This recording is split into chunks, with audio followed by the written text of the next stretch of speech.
नमस्कार दोस्तों, स्वागत है आपका आज के मुख्य समाचार में, जिसमें सबसे पहली और बड़ी खबर बिहार के विधानसभा चुनाव से जुड़ी हुई, जहां पर आरजेडी के साथ कन्हैया कुमार की डील फाइनल। तेजस्वी के लिए प्रचार करेंगे कन्हैया कुमार, जिसके बाद जबरदस्त लहर यहां पर महागठबंधन के लिए बिहार में देखने को मिल सकती है। इसी के साथ दूसरी बड़ी खबर में आपको बताएंगे कि नीतीश कुमार के मंत्री से बहुत नाराज है बिहार की जनता, बहन तक ने भी ना वोट देने की धमकी दे दी है। और तीसरी बड़ी खबर में आपको बताएंगे कि बिहार क्रांति सम्मेलन से कांग्रेस का होगा चुनावी आगाज, पार्टी ने कर ली है पूरी तैयारी। जी हां दोस्तों, हर एक खबर की गहराई में आपको ले जाएंगे, लेकिन उससे पहले अगर आपको भी ऐसा लगता है कि कन्हैया कुमार, राहुल गांधी और तेजस्वी यादव की ये जोड़ी बिहार में धूम मचाएगी, तो आप अभी इस वीडियो को लाइक कीजिए और इस लाल बटन को दबा के इस चैनल को फ्री में सब्सक्राइब करके घंटी बजाइए और कमेंट में हमें बताइए कि बिहार का अगला मुख्यमंत्री कौन होगा। दोस्तों रुक करते हैं तमाम बड़ी खबरों की तरफ। आरजेडी के साथ वाम दलों की डील फाइनल, तेजस्वी के लिए प्रचार करेंगे कन्हैया कुमार। जी हां दोस्तों, बिहार चुनाव की दहलीज पर खड़ा है, वक्त कम है, इसलिए राजनीतिक दलों में बेचैनी ज्यादा है। सियासत की हर तस्वीर धीरे धीरे साफ होती नजर आ रही है। पूर्व सीएम मांझी को महागठबंधन छोड़ने पर मजबूर करने वाले आरजेडी को वाम दलों के रूप में नया साथी मिल गया है। वाम दलों में भी तेजस्वी से हर डील फाइनल कर लेने की बेचैनी साफ दिख रही है। हालांकि वाम दलों के नेताओं की मुलाकात तेजस्वी से नहीं हुई है। वाम दलों के नेता 3 दिन में 2 बार आरजेडी दफ्तर में हाजिरी लगा चुके हैं। आज भी सीपीआई के राज्य सचिव राम नरेश पांडे और सीपीएम नेता अवधेश कुमार और संजय यादव ने आरजेडी प्रदेश अध्यक्ष जगदानंद सिंह से मुलाकात की है। वाम दलों के नेताओं ने कहा कि यह ठीक है कि पहले वे विरोध में थे, लेकिन अब 243 सीटों पर पूरी मजबूती के साथ तेजस्वी यादव और आरजेडी के साथ खड़े हैं। वाम दलों के नेताओं ने दावा किया कि कन्हैया तेजस्वी यादव के लिए पूरे बिहार चुनाव प्रचार करेंगे। आपको बता दें कि 2 दिन पहले भी वाम दलों के नेताओं ने आरजेडी प्रदेश अध्यक्ष जगदानंद सिंह से मुलाकात की थी। मुलाकात के बाद यह दावा किया था कि वाम दल महागठबंधन के साथ है। हालांकि सीटों को लेकर सस्पेंस अभी खत्म नहीं हुआ है। रुक करते हैं अगली खबर की तरफ। नीतीश के मंत्री से बहुत नाराज हैं लोग, बहन ने भी दी वोट नहीं देने की धमकी। जी हां दोस्तों, बिहार विधानसभा चुनाव की दहलीज पर खड़ा है। लोकतंत्र की खूबसूरती यही है कि जो जनप्रतिनिधि वोट लेकर अपने मतदाताओं को भूल जाते हैं, उन्हें 5 साल पर एक बार उन्हीं के दरवाजे पर एक बार हाजिरी लगानी पड़ती, फिर जनता उनसे उनके काम का हिसाब मांगती है। विधानसभा चुनाव से पहले लोगों की नाराजगी और जनप्रतिनिधियों की फजीहत की कई खबर सामने आती रही है। 5 सालों में जनता की सुध नहीं लेने वाले जनप्रतिनिधियों में बिहार सरकार के एक मंत्री का नाम भी शुमार है। बिहार सरकार के मंत्री कृष्ण कुमार ऋषि को लेकर एक बेहद दिलचस्प खबर सामने आ रही है। मंत्री जी पूर्णिया के बनमनखी से विधायक हैं। इस विधानसभा क्षेत्र में एक गाँव है महाराजगंज। मंत्री जी की इकलौती बहन का ससुराल इसी गांव में है। गांव के लोगों का आरोप है कि मंत्री जी इस गांव में भी कभी झांकने नहीं आए। यहां के लोग अपने स्थानीय विधायक और मंत्री कृष्ण कुमार से बहुत नाराज हैं। लोगों का आरोप है कि नीतीश के मंत्री 5 साल में सिर्फ 2-3 बार ही यहां पहुंचे हैं। हालांकि उनकी बहन लोगों के आरोपों को गलत बताती है। वे कहती हैं कि आरोप लगाने वाले विरोधी हैं, हम अपने भाई के नाम पर नहीं बल्कि मोदी के नाम पर वोट देते हैं। रुक करते हैं अगली खबर की तरफ। बिहार क्रांति महासम्मेलन से कांग्रेस का होगा चुनावी आगाज, पार्टी की पूरी तैयारी। जी हां दोस्तों, बिहार विधानसभा चुनाव को लेकर कांग्रेस ने अपनी ताकत झोंकने का फैसला लिया है। पार्टी चुनाव का शंखनाद बिहार क्रांति महासम्मेलन से करने जा रही है। इसके लिए पार्टी ने तैयारी पूरी कर ली है। इस बात की घोषणा पार्टी के बिहार प्रभारी सचिव अजय कपूर ने की है। शुक्रवार को प्रभारी सचिव अजय कपूर ने बिहार क्रांति महासम्मेलन को लेकर पूरी जानकारी सार्वजनिक की। अजय कपूर ने बताया कि 1 सितंबर से 21 सितंबर तक 100 वर्चुअल सम्मेलन पार्टी करने जा रही है। सभी जिलों में सम्मेलन होगा। पहले फेज में उत्तर बिहार के 19 जिलों में 44 वर्चुअल सम्मेलन करने की तैयारी है। अजय कपूर ने बताया कि सम्मेलन के दौरान दिल्ली से 2 नेता वर्चुअली शामिल होंगे। वहीं सदाकत आश्रम से 4 से 5 नेता जुड़ेंगे, जबकि जिलों से 10 नेताओं को संबोधित करने का मौका मिलेगा। चुनाव की घोषणा के बाद राहुल गांधी की भी वर्चुअल रैली होगी। कांग्रेस नेता ने बताया कि इस चुनाव में कांग्रेस के ही समर्पित कार्यकर्ताओं को टिकट दिया जाएगा। कांग्रेस इस बार चुनाव में पिछली बार से काफी ज्यादा सीटों पर चुनाव लड़ेगी। बिहार में कांग्रेस को लेकर लोगों में रुझान बढ़ा है। लोगों में वर्तमान एनडीए सरकार के खिलाफ काफी रोष है, इसलिए लोगों ने परिवर्तन का मन बना लिया है। रुख करते हैं अगली खबर की तरफ। बिहार विधानसभा चुनाव, कांग्रेस बोली पहले से अधिक सीटों पर लड़ेगी पार्टी, नतीजे चौंकाने वाले होंगे। जी हां दोस्तों, कांग्रेस के प्रभारी सचिव अजय कपूर ने कहा कि 1 से 21 सितंबर के बीच पार्टी सभी जिलों में 100 बिहार क्रांति वर्चुअल महासम्मेलन करेगी। उन्होंने कहा कि चुनाव की घोषणा होते ही पार्टी नेता राहुल गांधी 5 लाख लोगों की वर्चुअल महारैली को संबोधित करेंगे। शुक्रवार को सदाकत आश्रम में पत्रकारों से बातचीत में उन्होंने कहा कि बिहार की जनता इस बार बदलाव बदलाव चाहती है। लोग कांग्रेस की ओर देख रहे हैं। उन्होंने कहा कि पार्टी अब की बार पहले से अधिक सीटों पर लड़ेगी और चुनावी नतीजे चौंकाने वाले होंगे। उन्होंने आरोप लगाया कि मौजूदा सरकार बाढ़ या कोरोना सभी में पूरी तरह फेल रही है। अब लोग ऐसी सरकार चाहते हैं जो विकास करे, लोगों के हितों की रक्षा करे। कांग्रेस कार्यकर्ताओं में बेहद उत्साह है। कहा कि सीट बंटवारे का फैसला भी जल्द हो जाएगा। हाईकमान स्तर पर उसकी बातचीत चल रही है। बिहार क्रांति वर्चुअल महासम्मेलनों के संबंध में कांग्रेस प्रभारी ने कहा कि रैली में दिल्ली से 2 नेता, 5 राज्य स्तरीय नेता और उस जिले के 10 नेता संबोधित करेंगे। उन्होंने बताया कि इन रैलियों की शुरुआत बेतिया जिले से होगी। इससे जोड़ने के लिए पार्टी मिस कॉल कैंपेन चलाएगी। इस दौरान सांसद अखिलेश प्रसाद सिंह और कार्यवाहक अध्यक्ष समीर सिंह मौजूद रहे।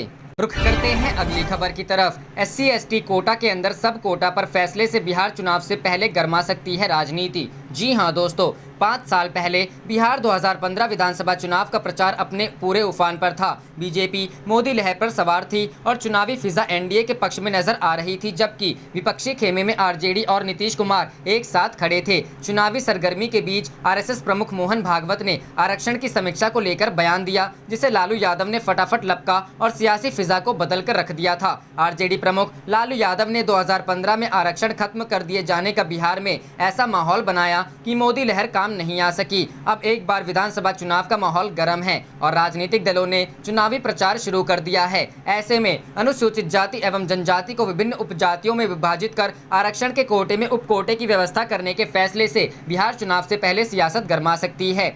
आरक्षण का कोटा दर कोटा करने का प्लान दरअसल सुप्रीम कोर्ट के जस्टिस अरुण मिश्रा की अध्यक्षता वाली 5 न्यायाधीशों की संविधान पीठ ने गुरुवार को कहा, निचले स्तर तक आरक्षण का लाभ पहुंचाने के इरादे से राज्य अनुसूचित जाति, अनुसूचित जनजाति और पिछड़े वर्ग के भीतर भी उपवर्ग बना सकते हैं। रिपोर्ट बताती है कि आरक्षण का लाभ लगातार वही ले रहे हैं जो ऊपर उठ चुके हैं और जो नौकरियों में पर्याप्त प्रतिनिधित्व हासिल कर चुके हैं। पीठ ने कहा कि अनुच्छेद 14, 15, 16, 338, 341, 342 और 342A की व्यापक जनहित में व्याख्या करने का वक्त आ गया है। इनकी व्याख्या कर इंदिरा साहनी और अन्य फैसलों की बाध्यकारी नज़ीरों पर पुनर्विचार करने की आवश्यकता है। सुप्रीम कोर्ट के पीठ की इस टिप्पणी से SC/ST आरक्षण में OBC की तरह से क्रीमी लेयर लागू होने का दरवाजा खुल सकता है। हालांकि SC/ST के आरक्षण में केंद्र सरकार क्रीमी लेयर का विरोध कर रही है और ये मामला पहले से ही सुप्रीम कोर्ट में लंबित है। ऐसे में सुप्रीम कोर्ट ने गुरुवार को अनुसूचित जाति और अनुसूचित जनजाति के आरक्षण के उपवर्गीकरण के मुद्दे पर 7 जजों की संवैधानिक बेंच का गठन किया है, जिसके बाद सियासी तापमान गर्मा सकता है। कोर्ट के पास कोई ऐसा आंकड़ा है? दलित चिंतक और JNU के प्रोफेसर विवेक कुमार सवाल उठाते हुए कहते हैं कि सुप्रीम कोर्ट किस आधार पर यह बात कह रहा है। क्या उनके पास ऐसे आंकड़े हैं जिससे यह साबित होता हो कि अनुसूचित जाति और अनुसूचित जनजाति की कुछ जातियों को ही आरक्षण का लाभ मिल रहा है? वो दलितों के बीच समानता को लेकर टिप्पणी करते हैं, लेकिन सवर्ण समाज के साथ दलित समाज की सामाजिक, आर्थिक और राजनीतिक समानता की बात नहीं करते हैं। वह कहते हैं यह टिप्पणी बिहार में चुनाव की सरगर्मी के बीच है, जहाँ जाति आधारित राजनीति होती रही है। नीतीश कुमार बिहार में दलित समुदाय को पहले ही दलित और महादलित में बांटकर राजनीति कर चुके हैं, लेकिन उसका कोई फायदा नहीं मिला है। श्याम रजक, उदय नारायण और रमा रमाई जैसे दलित नेता JDU से अलग होकर RJD के खाते में आ गए हैं। वहीं NDA खेमे में रामविलास पासवान हैं, जो बिहार के दलितों में डोमिनेटिंग जाति है। ऐसे में सुप्रीम कोर्ट की टिप्पणी दोहरी तलवार पर चलने जैसा है। इससे दलित समुदाय की नाराजगी बढ़ सकती है, लेकिन सवाल यह है कि इस मुद्दे को राजनीतिक दल कैसे उठाते हैं, यह देखने वाली बात होगी। रुख करते हैं अगली खबर की तरफ। सुदर्शन न्यूज का नौकरशाही जिहाद शो हाई कोर्ट ने रोका। जामिया वालों को जिहादी बता किया था UPSC स्कैम का दावा। जी हां दोस्तों, दिल्ली उच्च न्यायालय ने सुदर्शन टीवी के कार्यक्रम बिंदास बोल पर शुक्रवार को रोक लगा दी, जिसके हाल ही में जारी प्रोमो में दावा किया गया था चैनल सरकारी सेवाओं में मुसलमानों की घुसपैठ की बड़ी साजिश का पर्दाफाश करने के लिए एक कार्यक्रम प्रसारित करने के लिए पूरी तरह तैयार है। कार्यक्रम में आज रात 8 बजे प्रसारित होना था। न्यायमूर्ति नवीन चावला ने जामिया मिलिया इस्लामिया के पूर्व और मौजूदा छात्रों की ओर से दायर याचिका पर केंद्र सरकार, संघ लोक सेवा आयोग, सुदर्शन टीवी और उसके प्रधान संपादक सुरेश चौहानके को नोटिस जारी कर जवाब मांगा है। उच्च न्यायालय ने मामले की सुनवाई 7 दिसंबर को सूचीबद्ध की है। याचिका में कहा गया है कि प्रस्तावित कार्यक्रम का मकसद जामिया मिलिया इस्लामिया और मुस्लिम समुदायों को बदनाम करना और उनके खिलाफ नफरत फैलाना है। रुक करते हैं अगली खबर की तरफ। निर्मला के एक्ट ऑफ गॉड पर राहुल का वार। नोटबंदी, GST, लॉकडाउन से बर्बाद हुई अर्थव्यवस्था। जी हां दोस्तों, कोरोना वायरस संकट के बीच अर्थव्यवस्था की हालत खराब है। केंद्र के साथ साथ राज्य सरकारों के राजस्व का भी खस्ता हाल है। इस बीच वित्त मंत्री निर्मला सीतारमण के द्वारा अर्थव्यवस्था के सामने आई कोविड-19 की चुनौती को एक्ट ऑफ गॉड करार दिया। इस पर अब कांग्रेस नेता राहुल गांधी ने उन पर निशाना साधा है। कांग्रेस नेता राहुल गांधी ने अपने ट्वीट में लिखा, भारतीय अर्थव्यवस्था इन 3 बड़े कारणों की वजह से तबाह हुई है: नोटबंदी, जीएसटी और फेल लॉकडाउन। इसके अलावा जो भी कहा जा रहा है वो झूठ है। राहुल गांधी लगातार अर्थव्यवस्था के मसले पर केंद्र सरकार पर हमलावर हैं। गौरतलब है कि जीएसटी काउंसिल की बैठक में राज्य सरकारों के द्वारा केंद्र के सामने जीएसटी कलेक्शन का मसला उठाया गया था। इस बीच वित्त मंत्री निर्मला सीतारमण ने बैठक को संबोधित करते हुए कहा था कि कोरोना वायरस महामारी ने जीएसटी कलेक्शन पर काफी बुरा असर डाला है। उन्होंने ये भी कहा कि देश की अर्थव्यवस्था कोरोना वायरस के रूप में सामने आए असाधारण एक्ट ऑफ गॉड का सामना कर रही है, जिसकी वजह से इस साल अर्थव्यवस्था के विकास की दर सिकुड़ सकती है। निर्मला सीतारमण को इस बयान के कारण ट्रोल भी किया गया था। निर्मला के इसी बयान पर बवाल मच गया और विपक्ष की ओर से उन्हें घेरा गया। सिर्फ विपक्ष ही नहीं बल्कि भारतीय जनता पार्टी के राज्यसभा सांसद सुब्रमण्यम स्वामी की ओर से भी उन पर तंज कसा गया। स्वामी ने अपने ट्वीट में लिखा कि उन्हें यह पता चला है कि कोविड-19 एक्ट ऑफ गॉड है। इस बारे में जल्द ही यह वीडियो जारी करेंगे। इसके बाद स्वामी ने वह वीडियो भी जारी किया जिसमें निर्मला सीतारमण कोविड-19 को एक्ट ऑफ गॉड बता रही हैं। रुक करते हैं अगली खबर की तरफ। पश्चिम बंगाल 2021 विधानसभा चुनाव, भाजपा को झटका। विधायक तुषार कांति भट्टाचार्य टीएमसी में शामिल, कहा वापसी को लेकर खुश हूं। जी हां दोस्तों, पश्चिम बंगाल की भाजपा इकाई को उस समय झटका लगा जब 2019 लोकसभा चुनाव के बाद भगवा दल में शामिल हुए वरिष्ठ नेता एवं विधायक तुषार कांति भट्टाचार्य शुक्रवार को दोबारा तृणमूल कांग्रेस में शामिल हो गए। वर्ष 2016 में भट्टाचार्य विष्णुपुर सीट से कांग्रेस के टिकट पर विधानसभा चुनाव जीते थे और उसी साल जुलाई में वह तृणमूल कांग्रेस में शामिल हो गए थे। हालांकि उन्होंने विधानसभा सीट से इस्तीफा नहीं दिया था। वर्ष 2019 में भाजपा के बेहतर प्रदर्शन के बाद भट्टाचार्य भाजपा के राष्ट्रीय सचिव कैलाश विजयवर्गीय की उपस्थिति में पार्टी के मुख्यालय में भाजपा में शामिल हो गए थे।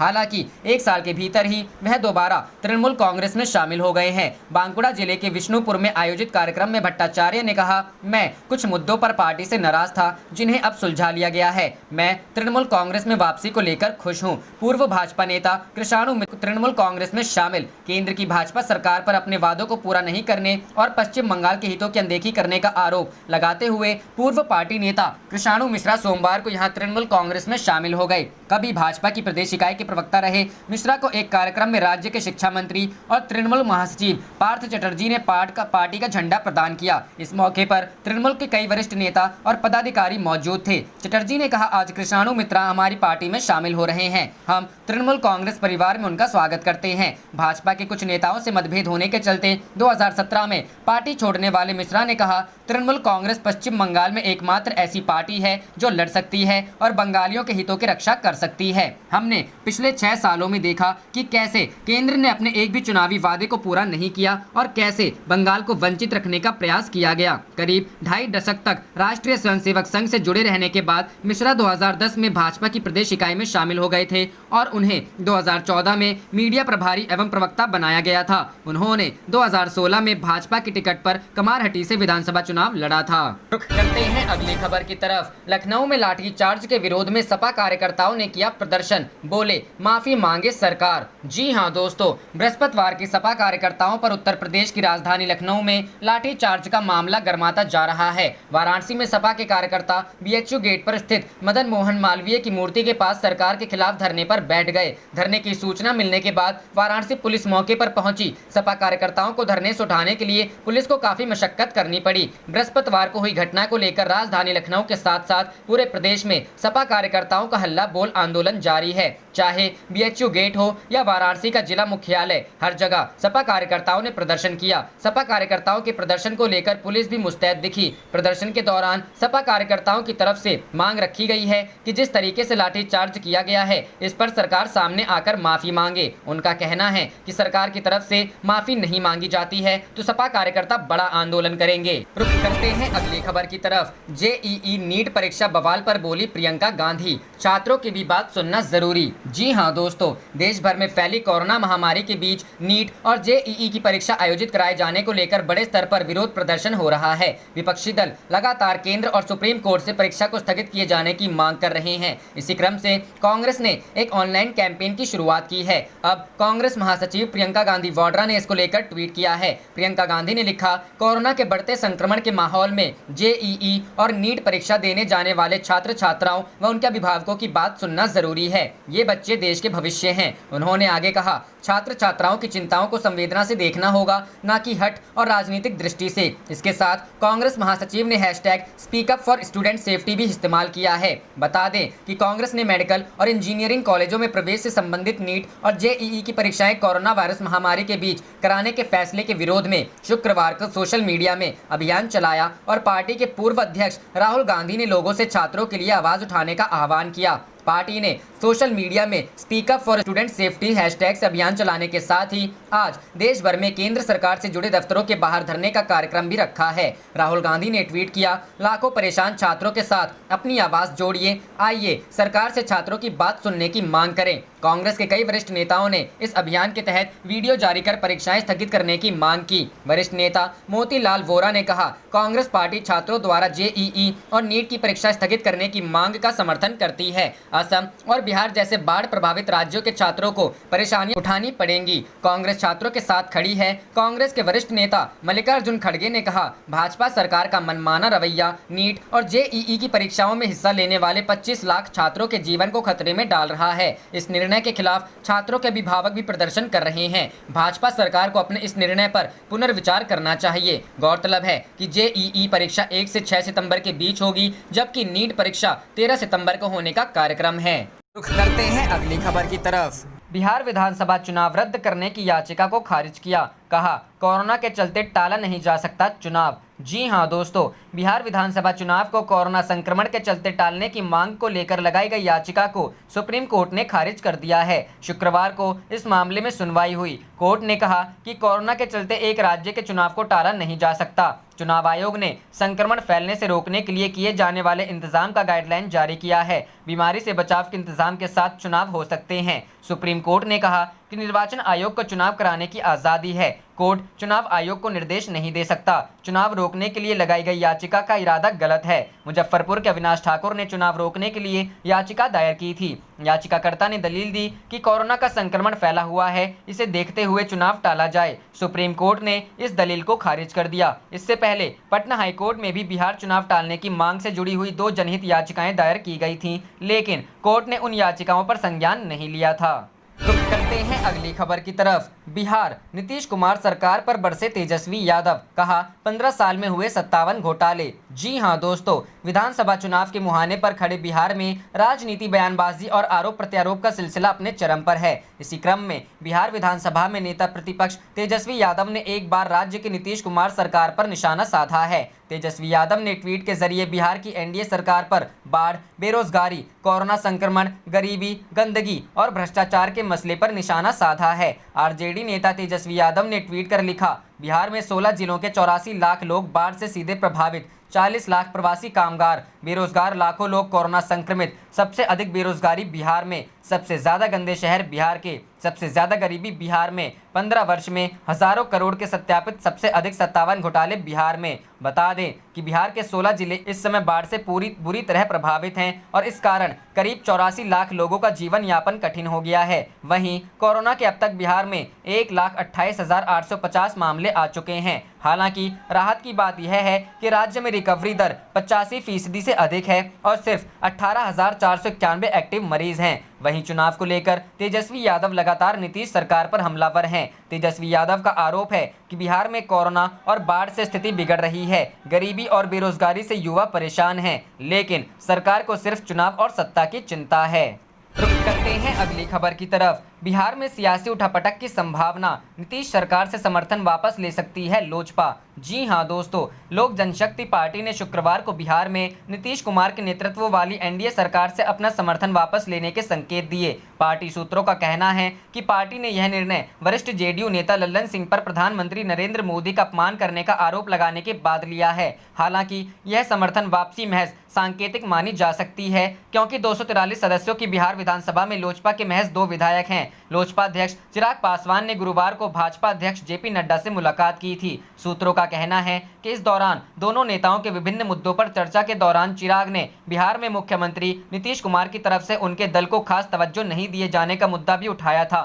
सूत्रों के मुताबिक नीतीश की सरकार के साथ बने रहने या पीछे हटने के मुद्दे पर फैसला करने के लिए चिराग ने शनिवार को पटना के लोजपा कार्यालय में वरिष्ठ नेताओं की बैठक बुलाई है। बता दें कि लल्लन सिंह ने हाल ही में पासवान पर टिप्पणी करते हुए कहा था कि वो कालिदास की तरह पेड़ की उसी शाखा को काट रहे हैं जिस पर वह बैठे हैं। लोजपा का कहना है कि लल्लन सिंह ने इस कमेंट के जरिए पासवान के उस ट्वीट को निशाना बनाया है जिसमें वे नीतीश कुमार समेत कई मुख्यमंत्रियों से कोविड-19 टेस्ट में तेजी लाने की अपील करने के लिए प्रधानमंत्री मोदी की प्रशंसा कर रहे हैं। एक लोजपा ने कहा, लल्लन सिंह ने प्रधानमंत्री का अपमान किया है, इसके विरोध में हम नीतीश कुमार की सरकार से समर्थन वापस ले सकते हैं। आप देख रहे थे आपका अपना चैनल जय हिंद जय भारत।